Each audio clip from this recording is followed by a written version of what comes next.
পরবর্তী সংবাদে। দুষ্কৃতীরা তাণ্ডব চালিয়ে এবার সেই আক্রমণের অভিযোগ এবার আনলো এক দারিদ্র পরিবারের উপর। এমনটাই বিষয়ে জানা গেছে এবং বিশেষ করে জানা গেছে যে বাড়ি ঘরে আক্রমণের পাশাপাশি দুষ্কৃতীরা কেটে ধ্বংস করে দিয়েছে রাবার বাগান এবং আক্রমণ সারিয়েছে একটি নিরীহ পরিবারের উপর। এবং এখানেই শেষ নয়, বসত ঘরের টিনের বেড়া পর্যন্ত দা দিয়ে কুপিয়ে দেয় বলে অভিযোগ উঠেছে। আক্রমণের ঘটনাটি ঘটে গত শুক্রবার রাতে বিলোনিয়া মহকুমার ঋষ্যমুখ আরডি ব্লকের রতনপুর এডিসি ভিলেজের ধনকুমার পাড়াতে।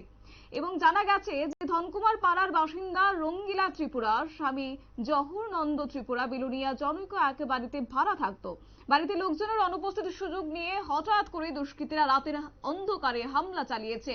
কি অভিযোগ উঠে আসছে এই মুহূর্তে শুনুন।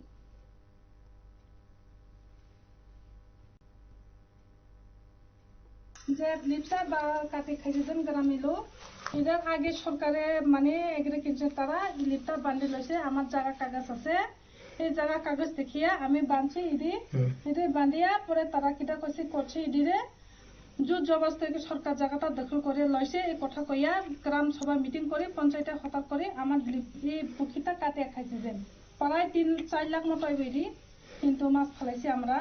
ইদি আপনারা শুনলেন তাদের বক্তব্য এবং তাদের অভিযোগ। এবং এই বিষয়ে জানা গেছে ঋষ্যমুখ ব্লকের রতনপুর এডিসি ভিলেজের বিএসসি চেয়ারম্যানকে জানানোর পর বৈঠকে মীমাংসা করবে বলে এই মুহূর্তে তিনি আশ্বাস দিয়েছেন।